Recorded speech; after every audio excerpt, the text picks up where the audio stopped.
Itu yang tidak aku lakukan. Dan itu aku sesali sekarang. Aku cuma membuat 2. Dan itu langsung habis ketika aku melahirkan.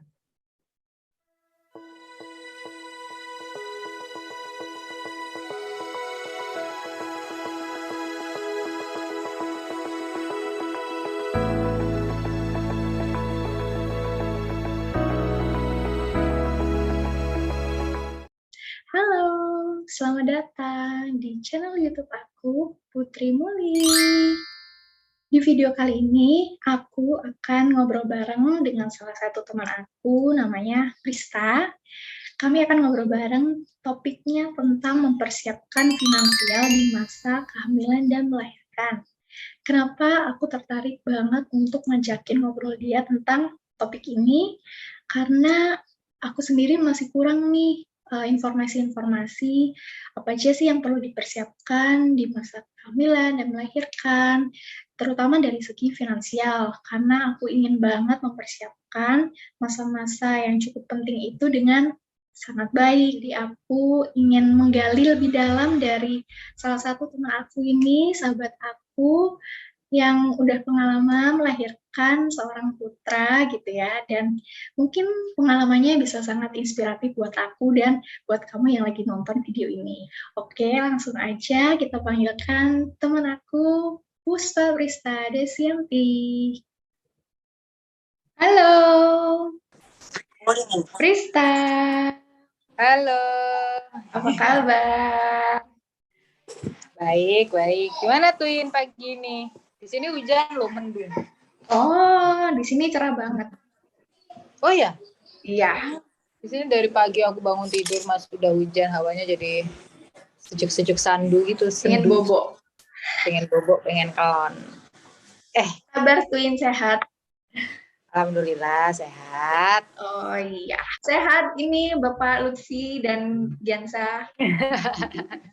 Sehat ya. Sehat. Sudah dikoordinir Dengan baik. Kalau nggak ada ayahnya masih susah banget. Walaupun ada kakek neneknya ya. Sip. Wah, kayaknya cantik sekali nih, segar pagi hari ini. Ya, alhamdulillah.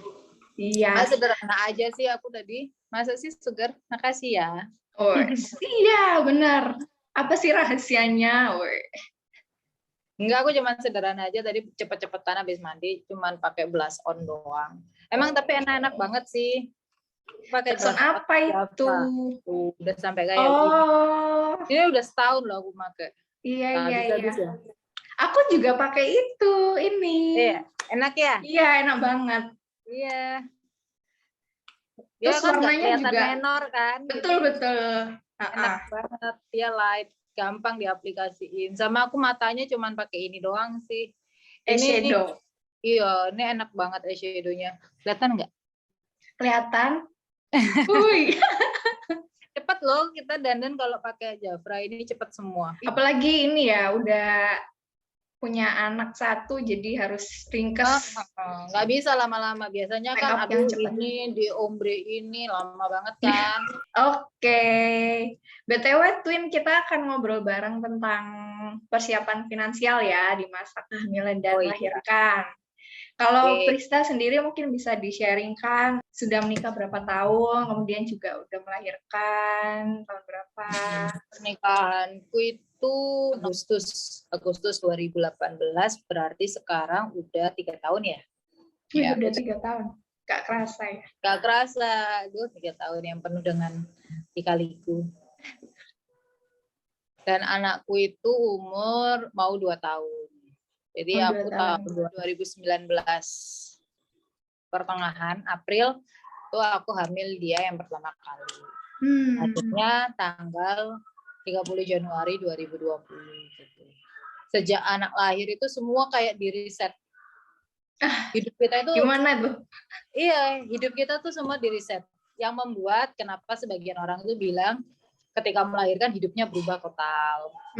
Seperti lahir semua. Karena sebenarnya nggak seperti se-ekstrim itu gitu kan. Kalau semua orang itu menyadari bahwa ada hal besar yang terjadi setelah melahirkan, Jadi perlu persiapan yang matang, sangat matang juga sebelumnya. Kehidupan pernikahan dan apalagi kehidupan setelah melahirkan, senyata-nyatanya itu perlu diketahui. Walaupun kedengarannya nggak enak banget, tapi itu fakta. Daripada dia taunya yang indah-indah atau tidak seburuk itu, ternyata yang dialami berbeda, itu bisa menimbulkan ketidakseimbangan dalam hidupnya, termasuk yang namanya baby blues lah, kayak gitu, sindrom-sindrom kejiwaan lainnya. Dan itu yang membuat aku lebih berempati sih sama ibu-ibu muda dan semua ibu. Ternyata memang ibu itu berat, beneran. Keputusan untuk menjadi ibu itu adalah suatu keputusan yang sangat besar dan sangat berat, melebihi apapun.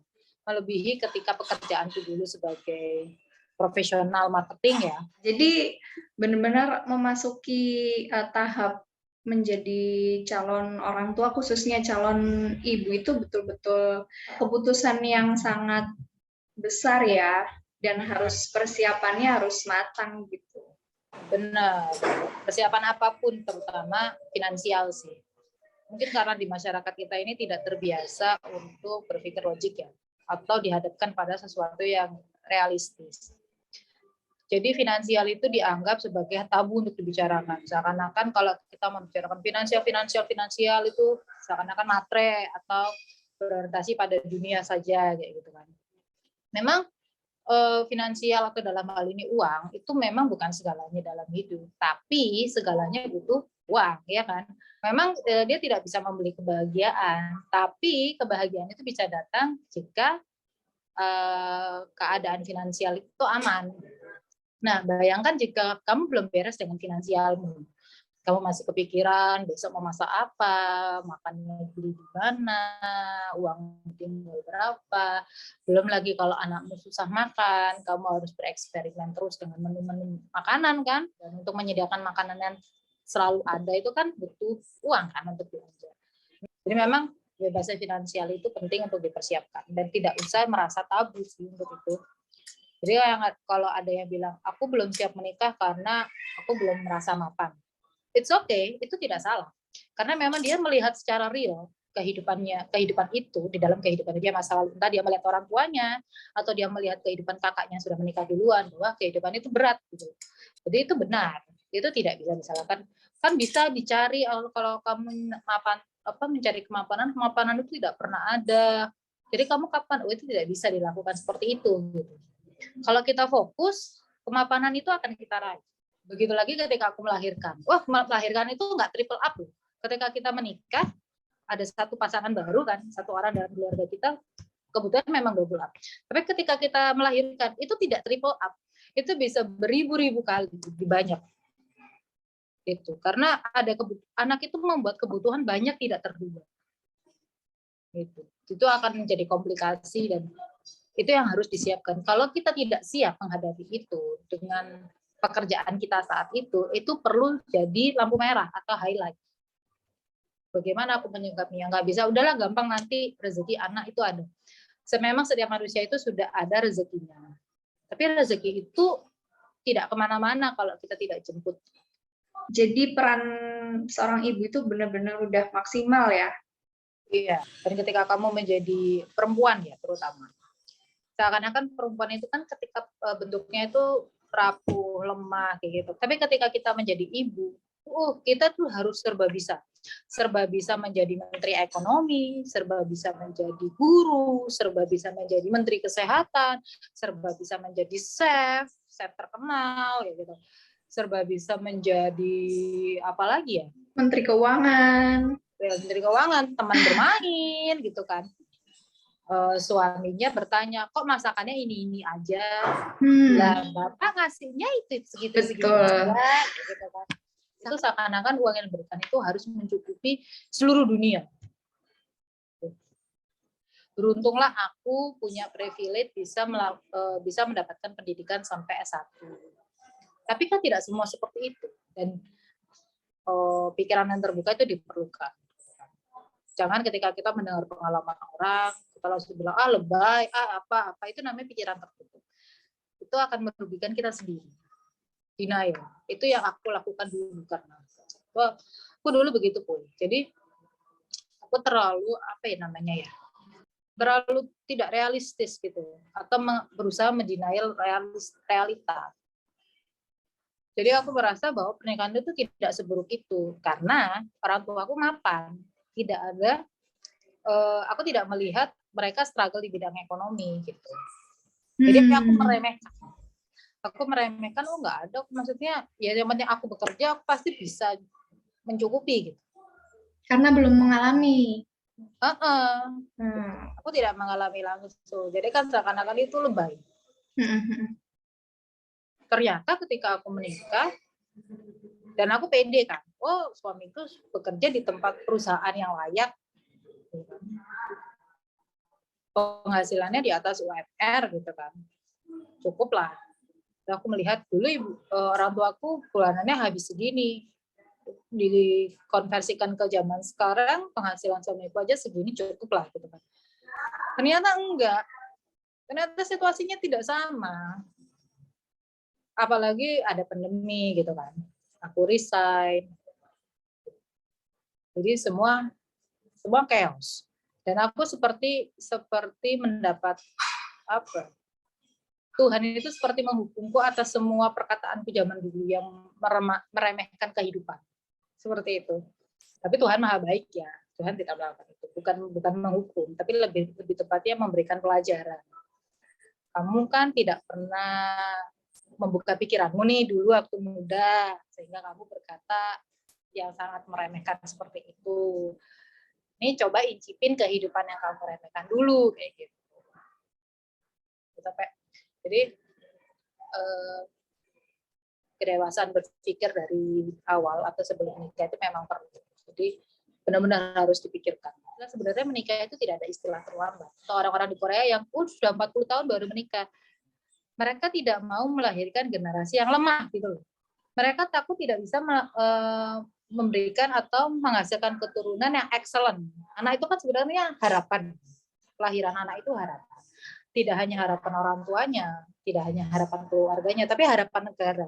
Jadi kalau misalnya dibayangkan secara kualitas, baikan mana? Ada 100 orang yang dilahirkan dari generasi yang tidak kuat atau dengan pengalaman dengan orang tua yang sangat struggle, ya, banyak struggle finansial nggak beres, dibandingkan dengan 10 orang yang dilahirkan dari orang tua yang benar-benar siap. Belum tentu loh yang 10 orang ini sedikit tapi dia lebih buruk atau tidak lebih baik, kan belum tentu. Atau katakanlah lebih dari 10 orang. Nah, itu yang dilakukan oleh negara-negara maju. Misalnya seperti itu. Kita semua, apapun background kita punya keyakinan lah bahwa jika kita dititipkan oleh sebuah nyawa, itu kita ada tanggung jawab. Orang tua kan pemimpin untuk anak-anaknya. Betul. Jadi nggak bisa lepas tanggung jawab bahwa itu urusan mereka kalau sudah besar. Mereka besar memang punya jalannya. Tapi sebelum mereka besar, mereka akan mengalami masa kecil yang itu menjadi bersama kita. Itu penting banget. Dan untuk memaksimalkan ini, bayangkan ketika kita masih struggle finansial. Tapi bisa lihat lah banyak lah contohnya kan. Orang tuanya saja sendiri susah, masih struggle, nggak salah, nggak bisa disalahkan ketika mereka sendiri terlihat membiarkan anaknya, ya wes lah, karena mereka sendiri juga butuh ditolong kan kayak gitu. Jadi sebelum istilahnya menolong orang lain harus menolong dirinya sendiri dulu ya. Iya betul, itu prinsip keselamatan. Percaya deh, yang namanya punya anak itu gampang sekali. Aku takut kalau ditunda nanti nggak bisa punya anak. Berbaik sangkalah pada Tuhan gitu kan. Nggak mungkin Tuhan itu, kamu kalau nggak punya anak sekarang kasih anak, nggak mungkin kayak gitu kan. Yang harus kamu upayakan adalah ketika Tuhan memberikan berkahnya ke kamu, anak itu kan berkah. Kamu sudah siap tidak mengolah berkah itu. Jangan sampai berkah itu nanti kamu ubah menjadi kutukan, karena banyak kan yang bilang anakku kutukanku kayak gitu kan. Anakku sumber kesusahanku. Kan jadi miris, anak itu berkah, anak itu harapan gitu. Tapi ketika anak itu menjadi yang tidak seindah itu, bukan salah anaknya. Seperti itu. Aku jadi penasaran gitu.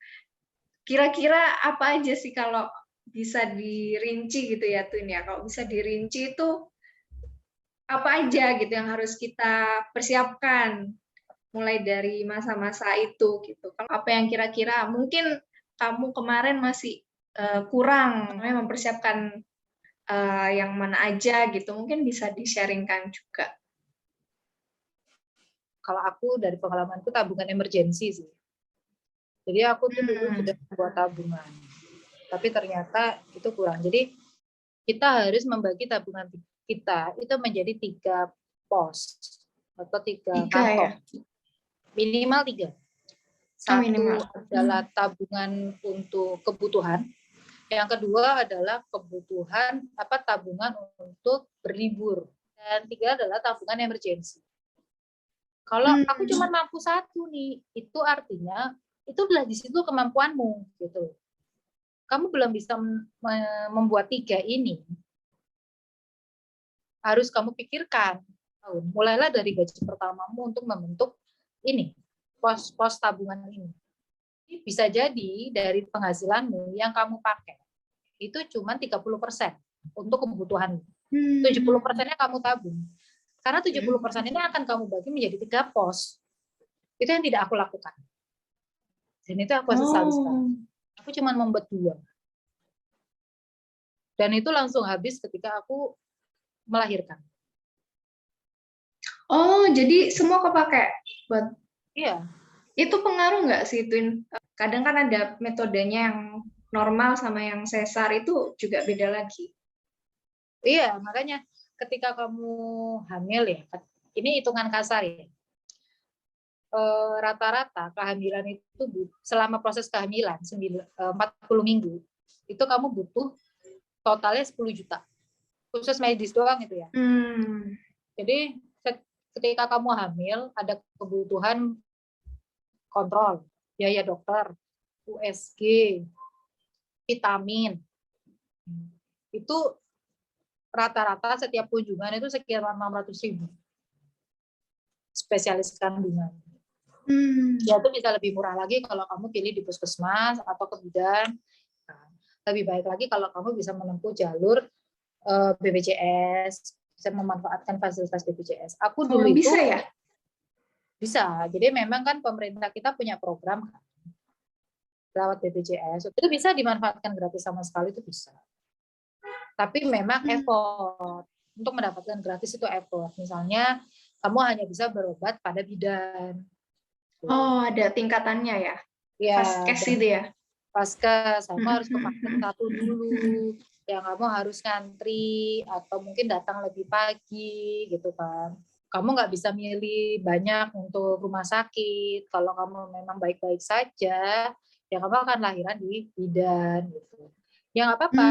Jadi jangan kemakan gengsi, kok aku bidan sih, aku maunya dokter. Nah itu kembali lagi ke kemampuan. Kamu bisa mau dokter, kamu harus sadari untuk kamu kalau ke dokter spesialis itu minimal setiap kamu kunjungan itu 600.000. Ada dokter yang menyuruh atau menyarankan untuk datang tiap bulan. Ada dokter yang hanya menyarankan datang setiap 2 bulan sekali. Atau sekali di trimester 1, sekali di trimester 2, dan 2 kali di trimester 3. Itu tergantung dokternya. Aku dulu itu alhamdulillah perusahaan suamiku itu punya asuransi medical. Tapi sistemnya reimburse. Jadi aku harus nalangin uang pribadi dulu. Pakai ya uang pribadi dulu. Yang mana 600.000 nggak bisa aku ambil dari uang operasional kan. Aku harus punya tabungan. Oh, betul. Karena kan ada masa pencairan kan. Masa selama masa pencairan kita nggak bisa makan kan nggak gitu. Itu baru kehamilan. Belum lagi kalau kehamilannya sulit. Jadi akan lebih banyak vitamin.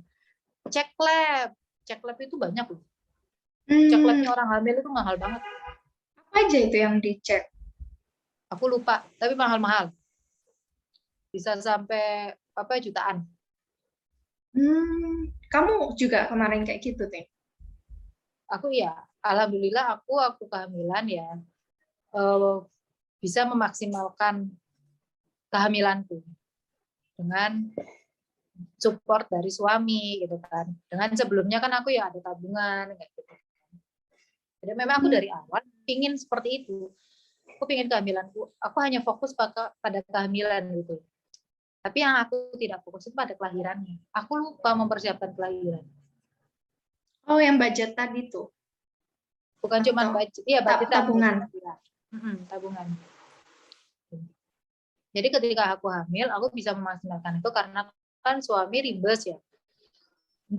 Untuk menalangi awal dana inisial itu aku bisa. Nanti juga di reimburse. Dan itu juga kadang instrumen-instrumen keuangan itu juga harus dipahami. Uangku tidak sebanyak itu. Aku menggunakan bantuan kartu kredit. Loh, kok pakai kartu kredit, kartu utang, buruk dong. Nah, ini pemahaman finansial itu luas, termasuk instrumennya. Kartu kredit itu adalah salah satunya. Tidak buruk loh instrumen itu, kalau kamu tahu bagaimana menggunakannya. Kartu kredit itu tidak buruk. Kartu kredit itu bisa membantumu. Seperti kasusku, aku kan reimburse. Ya aku pakai kartu kredit, bukan pakai uangku kan. Oh, oke. Iya. Nanti kan diganti sama perusahaan sesuai dengan tagihan. Itu aku tinggal bayar ke kartu kredit. Kalau kamu bisa mendapatkan kepastian pembayaran, kamu pakai kartu kredit tidak masalah, itu membantumu. Tapi setelah aku itu kan budget medical tahunan keluarga kami itu 10 juta dari perusahaan. Habis, Twin. Itu 1 kali periode kehamilan ya? Iya, 1 kali periode kehamilan. Bayangin kalau anakku kembar. Kalau anak kembar itu lebih banyak lagi. Karena semuanya double. Aku dulu merasa, banyak gitu kan, 10 juta. Buatku 10 juta banyak gitu kan. Karena aku merasa, kesehatan tuh paling berapa sih, nggak segitu. Ternyata habis. Bahkan sebelum aku waktunya melahirkan itu sudah habis. Pakai normal atau sesar? Normal. Normal ya? Iya. Untungnya dokterku itu sangat pengertian. Jadi kalau memang tidak diperlukan untuk kontrol, dia tidak menyarankan kontrol. Dia bisa lakukan kontrol lewat chatting, bisa. Dia akan sangat membantu. Kalau butuh obat, di chatting itu juga bisa. Dia langsung kasih tahu obatnya.